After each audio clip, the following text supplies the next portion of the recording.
আসসালামু আলাইকুম ভাই, ভালো আছেন? ওয়ালাইকুম আসসালাম। আলহামদুলিল্লাহ ভাই, ভালো ভাই আছি। আপনি আপনার কেমন আছেন? জি আলহামদুলিল্লাহ আমি ভালো আছি। আপনার সাথে সাক্ষাৎ করতে আমার বড় ভাই সেই কাজীকাটা থেকে চলে আসছে আপনার সাথে সাক্ষাৎ করার জন্য।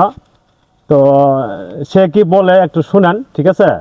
আর আপনার দিক দিয়ে আসার একটা উদ্দেশ্য, সেটা হচ্ছে আপনি মানবতার ফেরিওয়ালার কাজে নিয়োজিত আছেন এবং কি আপনার যে সংগঠনটা আছে সেই সংগঠনের কথাগুলো শোনার পরে এই ভাইয়ের মন থেকেই আপনার সাথে সাক্ষাৎ করবে, হয়তো বা ওই বিষয়ে কি বলবে একটু জেনে নেন। আসসালামু আলাইকুম। ওয়ালাইকুম সালাম ভাই, ভালো আছেন? আলহামদুলিল্লাহ, আপনি কেমন আছেন? জি আলহামদুলিল্লাহ আছি ভালো। আসলে বিষয়টা হচ্ছে আমরা পাশাপাশি থাকি, ওইভাবে দেখা করা হয় না। তো সেই ক্ষেত্রে আপনি যেহেতু একটু মানবতার কাজ করেন, আমিও সেই সহমত প্রকাশ করি, আমিও ওই পথেরই পথিক। আসলে আমার ওইরকম ভাবে করা হয় না। তো আপনার সহযোগিতা কামনা করি এবং আমার নিজের তরফ থেকেও কাজগুলা আগ্রহ পোষণ করছি। এই ব্যাপারে আপনি কিছু বলেন। ইনশাআল্লাহ দেখেন, আসলে কি যে মানবতা এই কাজগুলো বুঝছেন যে আমরা একটা সময় থাকবো না, হ্যাঁ, থাকি সেটাই। যাবো, যে এই কার্যক্রমগুলো আমাদের কার্যক্রমগুলো থাকি যাবো, হ্যাঁ, সেটাই। বুঝছেন? যে টাকা পয়সা যা কামাই করতেছি, আমাদের টাকা পয়সা গুলো শেষ হয়ে যেতেছে। হুম হুম। কিন্তু এখান থেকে যে আমরা যতটুকু পারি আমরা অসহায় মানুষদের পাশে কাজ করতেছি, এটাই হলো বড় বিষয়। মাশাআল্লাহ, আলহামদুলিল্লাহ যে আপনি আমার কাজগুলো দেখে যে অগ্রসর হয়েছেন, যে এই কাজগুলো আপনিও করার জন্য চেষ্টা করেন, ইনশাআল্লাহ আপনিও করবেন। যে এই কাজগুলো অবশ্যই ভালো কাজ, তার কারণ প্রশংসনীয় কাজ। একটা বিষয় দেখেন, যেহেতু আমরা আমাদের সংগঠনটার নাম হলো হতদরিদ্র কল্যাণ ঐক্য পরিষদ 5 নং নোয়ারপাড়া ইসলামপুর জামালপুর। সংগঠনটা 3 বছর ধরে চলতেছে। সংগঠনটা, এই সংগঠনটা উদ্যোক্তা আমি, সভাপতি আমি।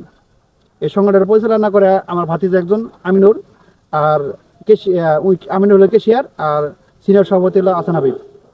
ওনার বাড়ি এখানে, আমার ছোট ভাই। হ্যাঁ, senior। ওরা পরিচালনা করে।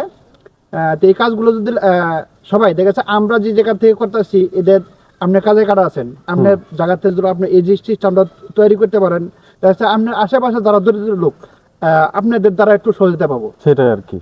ধরেন সামান্য একটা কম্বল, যেমন কম্বলের দাম আর কত, একটা কম্বল দিলে যখন একটা মানুষকে দেওয়া হয়, তারা যে কতটা খুশি হয়, মানে অনেক খুশি বোঝাতে হয়, পারবো না। অনেক খুশি হয়। তা বিশেষ করে এই শীতের সময় যদি বিতরণ করা হয়, হ্যাঁ, অনেক খুশি হয় মানুষ আর কি। এই যে আমি আশা করি যে যে কম্বলগুলো নিয়ে আসছি, ওরা গেছে, কালকে পরে আরো 7টা নিয়ে আসতেছি, যে আচ্ছা। কোন সময় কোন দরিদ্র লোক আসে। তাতে আমাদের সংগঠন এইভাবে এরকমই এই জন্য খোলা হয়েছে যে কোনো অসহায় ব্যক্তি, দরিদ্র ব্যক্তি আমাদের কাছে আসলে পরে ফিরে যাব না। আর কোনো অসুস্থ ব্যক্তি তার ওষুধ কিনা টাকা নাই, আমাদের কাছে আসবো, তার ওষুধ কেনার টাকা আমরা ইনশাল্লাহ ব্যবস্থা করে দিই। মাশাআল্লাহ। আসুন আমরা সবাই যেভাবে ইনারা আমার বিলাল ভাই এবং নাসির ভাই যে মহৎ একটা উদ্যোগ নিয়েছে, আসুন আমরা প্রত্যেকটা গ্রাম বা প্রত্যেকটা অঞ্চলে আমরা এইভাবে মানবতার যে কাজগুলা করার মতো একটা দলবদ্ধ হই, সেখান থেকে হাজার হাজার পরিবারের মুখে একটুখানি হাসি ফুটবে। ধন্যবাদ সবাইকে, এই বলে আমি বিদায় নিচ্ছি। আসসালামু আলাইকুম। ওয়ালাইকুম সালাম রহমতুল্লাহ। ওয়ালাইকুম সালাম ওয়া রাহমাতুল্লাহ। ঠিক আছে।